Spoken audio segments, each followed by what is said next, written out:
मेरे पिता परमेश्वर, मेरी प्रार्थना को सुन। परमेश्वर मेरी प्रार्थना, हे प्रभु मुझे अकेला न छोड़।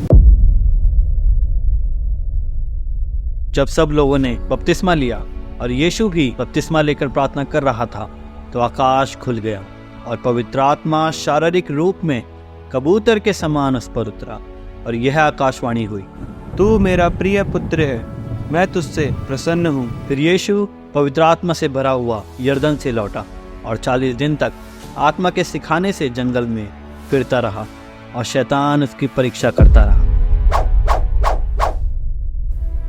दोस्तों, कई बार ऐसा होता है कि हम बहुत अच्छे से प्रार्थना कर रहे होते हैं, हमारा डेली लाइफ रूटीन भी स्पिरिचुअल हो जाता है, हमें खुद फील होता है कि अब हम परमेश्वर की उपस्थिति में हैं, लेकिन उसी समय हमारे जीवन में प्रॉब्लम्स बहुत बढ़ जाती हैं। तब हमें लगता है कि ये हो क्या रहा है। हम अपनी लाइफ में एक चेंज को फील करते हैं, लेकिन उसी वक्त वो चेंज प्रॉब्लम्स का बढ़ना होता है। अगर आपके साथ भी ऐसा हुआ है या हो रहा है, तो आइए इस विषय पे थोड़ी चर्चा करें। चलिए यीशु मसीह के जीवन से थोड़ा समझने की कोशिश करें। लूका 4 उसकी पहली आयत में लिखा है, फिर यीशु पवित्र आत्मा से भरा हुआ यरदन से लौटा और 40 दिन तक आत्मा के सिखाने से जंगल में फिरता रहा। यहाँ यीशु मसीह यूहन्ना से बपतिस्मा लेने के बाद पवित्र आत्मा से भरे हुए जंगल को जाते हैं, जहाँ 40 दिन तक शैतान उनकी परीक्षा करता है। आइए जो प्रकाशन प्रभु ने मुझे शो किया उसे समझते हैं। यीशु मसीह का आत्मा से भरने का मतलब है जब एक नया जन प्रभु के बारे में सुनता है, जानता है, एंड जब वो विश्वास करता है तब वो पवित्र आत्मा से भरता है, क्योंकि वचन कहता है, और ना कोई पवित्र आत्मा के बिना कह सकता है कि यीशु प्रभु है।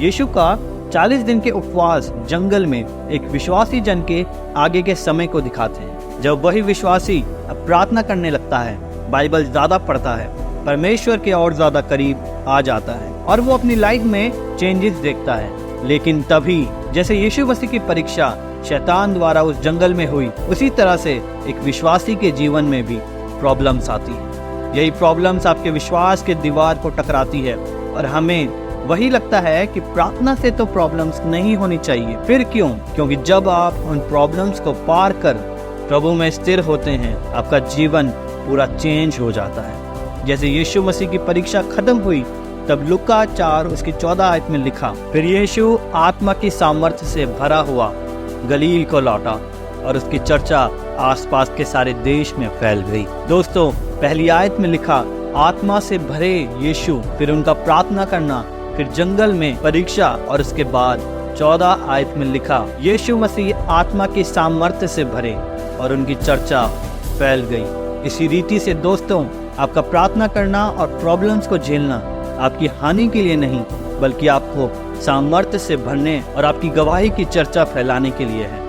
आप आत्मा से भरे तो हैं, लेकिन वो प्रॉब्लम जो प्रार्थना के साथ साथ है, वो आपको पवित्र आत्मा के सामर्थ्य से भरने के लिए है। और जिस रीति से यीशु की चर्चा पूरे देश में फैली, उसी रीति से ये समय पार करने के बाद आपकी गवाही आपके आसपास हर जगह फैलेगी। इसलिए प्रॉब्लम्स देखकर प्रार्थना मत रोकिए, बल्कि उस सामर्थ्य को देखते हुए प्रार्थना लगातार करते रहिए।